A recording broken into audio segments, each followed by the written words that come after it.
Double masking is basically wearing two masks. Currently, in this second wave of COVID-19, where the cases are rising tremendously, health experts are finding out ways to control the spread of this deadly COVID-19 virus. They consider double masking to be a strategy to fight better against this COVID-19.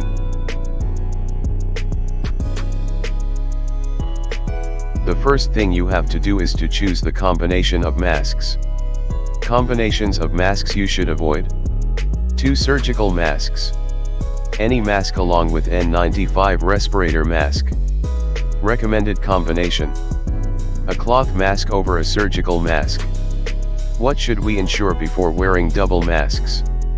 Before wearing double masks in public places, try wearing them at home. Make sure you can breathe properly through the double masks. Make sure that both masks are tightly fit. The outer mask should press the inner mask close to the face. Benefits of double masking. It offers better protection. It gives a better fit. Double masking ensures increased filtration.